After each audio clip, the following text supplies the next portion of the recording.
आप देख रहे हैं उत्तराखंड जनता की आवाज़ में हूँ और आज हम पहुँचे हैं यहाँ पर उत्तराखंड कृषि उत्पाद मंडी समिति के अजय टपरार जी हमारे सचिव साथ में हैं।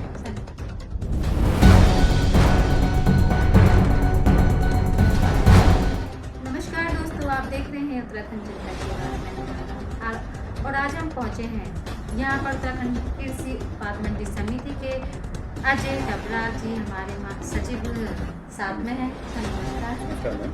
सर कैसे हैं आप? बढ़िया। उत्तराखंड जनता की आवाज़ का मैं स्वागत करता हूँ आपके साथ।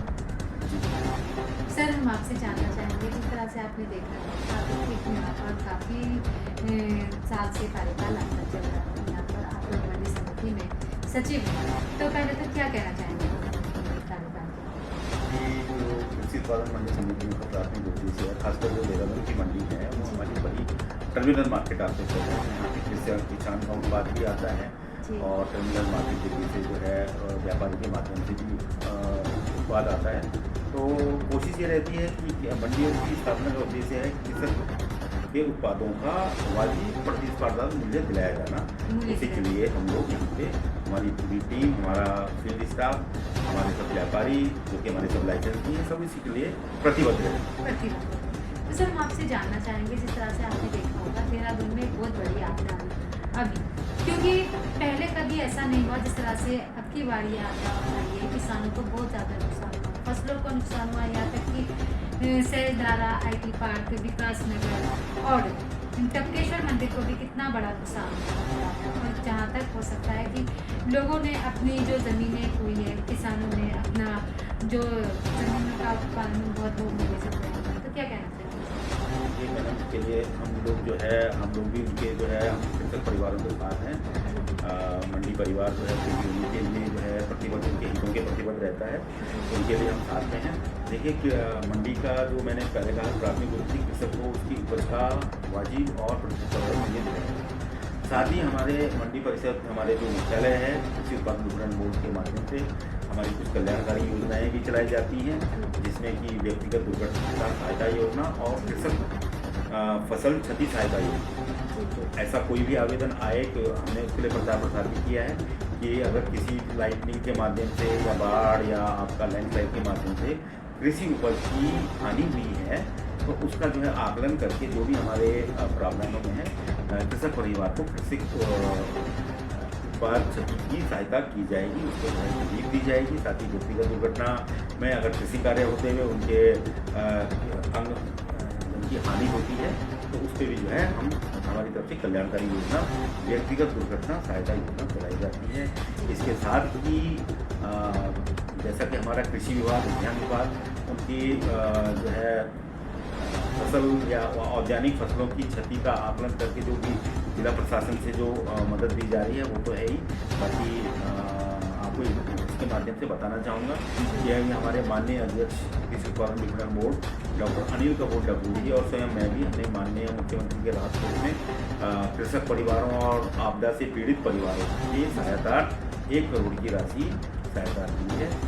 1 करोड़ की सहायता आपने दी है? जी, हमारे बोर्ड के माध्यम से, क्योंकि हमारी जो 20 मंडी समितियाँ हैं, हमारा परिषद है, हमारे बोर्ड के माननीय अध्यक्ष डॉक्टर अनिल कपूर हैं, उनके माध्यम से माननीय मुख्यमंत्री को हमने कोशिश की है। एक हालांकि इसे इतनी बड़ी क्षति का वो तो नहीं किया जा सकता, पर हाँ एक हम हेल्प के रूप में उसमें बाकी जो हम उनकी फसल को अच्छा सा मार्केट दे सकें। अभी मैं आपको थोड़ा और बताना चाहूँगा कि हमारे घराली क्षेत्र में आई आपदा के कारण वहाँ के जो सेब उत्पादक हैं उनकी सेब की भी बड़ी समस्या आ रही है।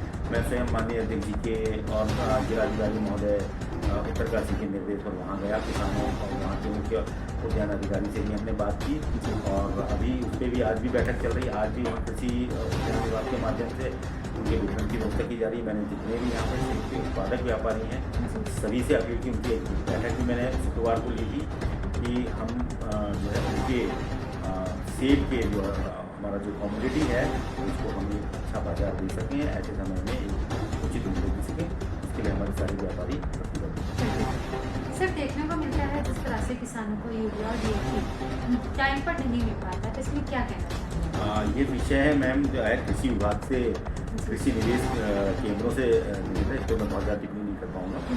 क्योंकि हमारा जो बेसिकली कली है हमारा मार्केटिंग से रिलेटेड है कि किसान को जैसे मैंने कहा है कि उपज आई है, उसको वाजिब दाम मिले, प्रतिस्पर्धात्मक मूल्य मिले, उसको जो है पेट्रोल की समस्या ना हो, उसका जो है अगर किसान का पैसा वो है उसका उचित मूल्य पर वितरित हो गया है तो उसको जो है चेक के माध्यम से, आरटीजीएस के माध्यम से अथवा नकदी के माध्यम से उसकी उपज का भुगतान हो सके। जहाँ तक कृषि निवेश को मुहैया कराने की बात है कि कृषि विभाग का अपना विषय है। तो सर हम आपसे जानना चाहेंगे आपके कार्यकाल में अब तक कितनी मंडियाँ आपको जी मैडम, सवाल तो बताएं। मैंने पूछा है सर आपसे आपके जितना अब तक कार्यकाल चल रहा है आपके उसमें कितनी मंडी अब तक हो बन देखिए, चुकी है? नहीं हमारे तो देखो मंडियाँ देहरादून जिले में 4 मंडियाँ हैं। 4 मंडियाँ। देहरादून कृषि उत्पादन मंडी समिति, कृषि उत्पादन मंडी समिति ऋषिकेश, कृषि उत्पादन समिति विकास नगर और कृषि मंडी समिति चतुर्था। हर एक मंडी में अलग अलग सचिव हैं। हाँ, जो देहरादून और हर एक मंडी का भी कृषि ये मंडी क्षेत्र अधिसूचित होता है, कहाँ से कहाँ तक हमारे जो है कृषि के में हम कर सकते हैं। देहरादून डिस्ट्रिक्ट में गोलीवाला और मसूरी हमारे उप मंडी स्थल हैं। इधर मालदीव का जहाँ आप जाइए वहाँ तक वहाँ पे हमारा एक कलेक्शन सेंटर भी है किसानों के लिए। वहाँ के किसानों के उत्पाद को संग्रह किया जाता है, प्रोसेस किया जाता है। अभी हमने मोटान संस्था को दिया है कि किसानों के हितार्थ कर सकें। तो हर एक मंडी का क्षेत्र है। तो अभी हमारा मंडी क्षेत्र देहरादून के अंतर्गत गोलीवाला और मसूरी में हम लोग अपना जितनी नई मंडियाँ बनाई गई है उससे सरकार को तक कितना लाभ है? देखिए, सरकार का बेसिकली मैंने क्या कहा कि हमारी कोई रेवेन्यू जनरेटिंग एजेंसी नहीं है। हम लोग जितना भी कृषि मंडी शुल्क के रूप में या किसी भी अन्य रूप में जो भी हमें जो है रेवेन्यू मिलता है, ये बेसिकली मंडी फी है, मंडी शुल्क है, कर नहीं है। तो हम जितना भी पैसा मिलता है उसको जो है कृषक के संपर्क मार्गों में कृषक हितार्थी उसको जो है उनका प्रयोग किया जाता है। हैंडपम्प लगाया जाना, रोपवे बनाया जाना, कलेक्शन सेंटर का बनाया जाना और लिंक रोड बनाया जाना ताकि उनके उत्पाद को लाने में सुगमता रहे। कलेक्शन तक इसलिए बजाते हैं कि बरसात अलित में वो अपने जो उत्पाद को वहाँ पर नहीं ला सकते, एक जगह संग्रह कर लें, वहाँ से सब लोग लेते हैं। तो हम ये सारी चीज़ें मार्केटिंग से रिलेटेड जो भी सुविधाएं हैं सब सुविधाएं हम लोग उपलब्ध करते हैं। अब यहाँ के जिस तरह से आपकी यहाँ पर स्वच्छता का किस तरह से ध्यान रखते हैं?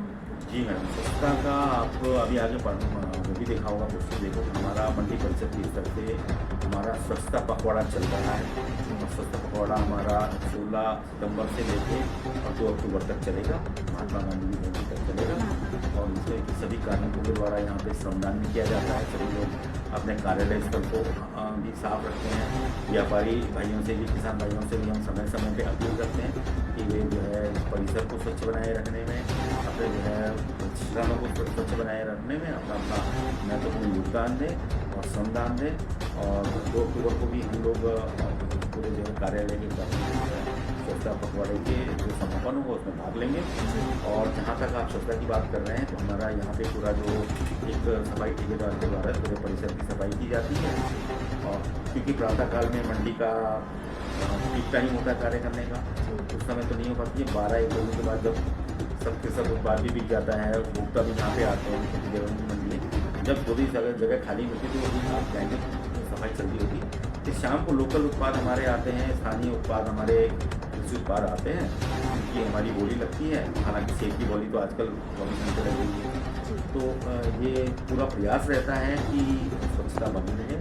और ये हम अपील अपने व्यापारी भाइयों से भी करते हैं, अपने किसान कृषक बंधुओं से भी करते हैं। और इसकी जगह जो है सभी के लिए जो है एक रोजगार का अवसर मुहैया कराने, चाहे हमारे उसमें मंडी मजदूर हैं, चाहे किसान हैं, चाहे हमारे ट्रांसपोर्टर हैं, उस जगह को साफ सफाई से रखना सभी का परम कर्तव्य है। सर हम आपसे जानना चाहेंगे जिस तरह से नवरात्रि चल रहे हैं, आपने देखा ही होगा अब की बार सब्जियों के रेट चाहिए, तो क्या कहना चाहेंगे कि अब तक सब्जियां नवरात्रि में फिर भी थोड़ा होता है कि अब की बार ऐसा क्यों? जी देखिए, सब्जियों की देखो लोकल आमद होती है हमारी। मैंने जैसे पहले बताया कि ये टर्मिनल मार्केट है यहाँ पे, क्योंकि सेब तो हमारा अभी स्थानीय स्तर पर आ रहा है। हमारे मौसमी और अमरूद और अन्य फल जो है दिल्ली, सहारनपुर, रुद्रपुर, भगवानी इधर से भी आते हैं। रुद्रपुर का अमरूद भी यहाँ पे आता है। तो हमारा एक टर्मिनल मार्केट है और कभी कभी क्या है कि वर्षा के कारण से या मार्गों के अवरुद्ध होने से वो आमद नहीं पहुँच पाती है, जिसके कारण भी थोड़ा सा, क्योंकि देखो मांग और आपूर्ति का बेसिक कॉन्सेप्ट है। निश्चित तौर पे हमारी मांग ज़्यादा रहेगी क्योंकि देहरादून हमारे ऐसी जगह है जहाँ की हमारे कई विश्वविद्यालय, हॉस्टल, हमारे इंस्टीट्यूट, होटल्स और सब चीज़ें यहाँ पर हैं। तो यहाँ पे निश्चित तौर पे जो है मांग बनी रहती है, स्पेशली खाद्य पदार्थों की, फ्रूट्स एंड वेजिटेबल्स की। तो ये आपूर्ति उसके अनुरूप अगर नहीं हो पाती है तो निश्चित तौर पे थोड़ा सा दाम बढ़ जाते हैं, लेकिन एक समय के बाद वो एक स्टडी लाइन में आ जाता है। सर जिस तरह से देखने को मिलता है बरसात का, आपको पता है बरसात चल रही है और बरसात में जगह जगह नुकसान हो रहा है, तो सब्जियों को कितना नुकसान हो रहा है, जैसे कि टमाटर हुए, ये सब चीज़ें और भी काफ़ी सारी चीज़ें देखिए जिनको नुकसान है। देखिए इस समय सबसे ज़्यादा हमें जो नुकसान हो रहा है वो सेब के काश्तकारों के द्वारा जो सेब के आ रहा है, रास्ते बंद होने के कारण से वो समय पे उनका उत्पाद मंडी में नहीं आ पाता है, जिससे कि ऑक्शन नहीं हो पाता है, ऑक्शन में वो प्रतिभाग नहीं कर पाते हैं, क्योंकि ये सब मांग और आपूर्ति के ऊपर होता है। तो कभी सेब उनका कुछ दामों में भी जाता है, आपूर्ति कम रहती है, बाजार में अगर बहुत ज़्यादा किसी चीज़ की सप्लाई हो जाती है तो उससे दाम भी गिरने वाजिब हो जाते हैं।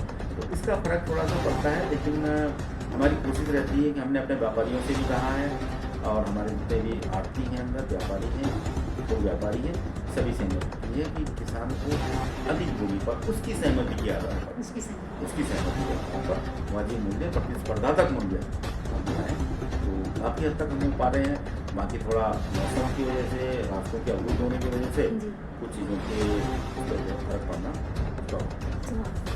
सर आप एक युवा हैं, आप युवा भाइयों के लिए क्या कहना चाहेंगे, जिस तरह से वो नशे की चपेट में जा रहे हैं, रोजगार के लिए उनके लिए क्या कहना चाहेंगे? देखिए मैं कहूँगा कि आपको एक बात कहना चाहूँगा कि जब कोविड का काल था और वो हमारे लिए बड़ा आई ओपनर काल था, सारी एक्टिविटीज़ बंद थी, सारी इंडस्ट्रीज़ बंद थी। उस समय कृषि और औद्यानिकी के एक ऐसे सेक्टर थे जो खुले थे, क्योंकि भोजन की आवश्यकता सभी को होती है। तो वो सेक्टर खुले रहे, किसान का उत्पाद आता रहा। कई हमारे युवाओं ने उस समय नए स्टार्टअप भी किए, कुछ लोगों ने कोल्ड स्टोरेज में अपनी रुचि दिखाई, कुछ लोगों ने जो है ऑनलाइन जो है फल सब्जियों का व्यापार शुरू किया, कई लोगों ने जो है थोक का व्यापार शुरू किया। तो मैं ये कहना चाहूँगी कि आज कृषि क्षेत्र हमारा और खासकर कृषि विपणन युवाओं को रोजगार मुहैया कराने के लिए बेहतर और उचित प्लेटफॉर्म है। सभी लोगों को सरकारी सेवा का मुँह त्याग कर अपने स्टार्टअप शुरू करने चाहिए। और क्योंकि हमारा जो उत्तराखंड राज्य है वो औद्यानिकी के रूप में, प्राकृतिक संपदा के रूप में बहुत ज़्यादा संपन्न है, बहुत ज़्यादा प्रकृति ने इसको नवाजा है। तो इससे जो है वो अपने किसी भी, चाहे कोल्ड स्टोर के रूप में, चाहे ऑनलाइन जो है फ्रूट्स एंड वेजिटेबल का बिजनेस है, या फूड प्रोसेसिंग इंडस्ट्रीज है, फलों का रस बनाया जाना, फलों को परिष्कृत करके जो है बाजार में पेश किया जाना। तो कृषि उत्पाद कच्चा माल हमारे पास पर्याप्त मात्रा में उपलब्ध है, जिसमें अपने को आजमा सकते हैं। निश्चित तौर पर वे अपने साथ साथ कई अन्य लोगों को भी रोजगार के नए साधन उपलब्ध कराने में समर्थ होंगे, मेरी यही अपील है। तो सर जिस तरह से नवरात्रि चल रहे हैं, तो अक्टूबर भी आ रही है, दशहरा भी और साथ साथ दीपावली भी है, तो सारी जनता को, देशवासी को किस तरह से आप शुभकामनाएं? मैं शुभकामनाएँ इसी रूप में दूँगा कि आपसी सौहार्द बनाकर हमें प्रदेश को और देश को आगे बढ़ाना है। जो भी जिस भी क्षेत्र में कार्य कर रहा है, चाहे वो किसान है, खेत में काम कर रहा है, मजदूर है अपना मजदूरी कर रहा है, कर्मचारी वर्ग अपना काम कर रहे हैं, हमारा अल्टीमेट एम शुचिता के साथ अपने कर्तव्यों का निर्वहन करना है। सबसे पहले एक भाईचारे को जन्म देना है, एक ब्रदरहुड सभी लोगों में होना चाहिए। ये सब चीज़ें काफ़ी हद तक जो है हम लोगों को एक अच्छा मार्ग प्रशस्त करेंगी, और यही कामना है मेरी। तो दोस्तों जिस तरह से आप देख रहे हैं, हमारे साथ अजय टोपराल सर थे, और साथ ही साथ अभी आपने उनके विचार सुने, और जिस तरह से उन्होंने युवाओं के लिए बताया है, रोजगार के लिए बताया है। तो कोई भी युवा अगर कोई बहुत ज़्यादा रूप में परेशान है तो वो तो सर से आके मिल सकता है, और साथ ही अपनी समस्या को भी हल कर सकता है। तो मैं सर का धन्यवाद करूँगी, उन्होंने हमें अपना कीमती वक्त दिया। धन्यवाद सर। अच्छा, आपका भी बहुत बहुत धन्यवाद। उत्तराखंड जनता की आवाज़ को मैं पुनः धन्यवाद देना चाहूँगा, और इस मंच के माध्यम से मैं सभी किसान भाइयों को, व्यापारियों को, सभी को ये संदेश देना चाहूँगा कि अपनी उपज को कृषक अपना जो रेडी करके यहाँ पे लाएँ। हमारी मंडी जो है उनको वाजिब और प्रतिस्पर्धा मूल्य दिलाए जाने के लिए संकल्प है। हमारी मंडी हमारे सभी कार्मिक, फील्ड कार्मिक, सभी लोग इसके लिए प्रतिबद्ध हैं। अगली न्यूज़ में कहीं ना कहीं नए शख्स के साथ दिखाएंगे कोई और न्यूज़। देखते रहिए उत्तराखंड जनता की आवाज़ मायरा के साथ। धन्यवाद।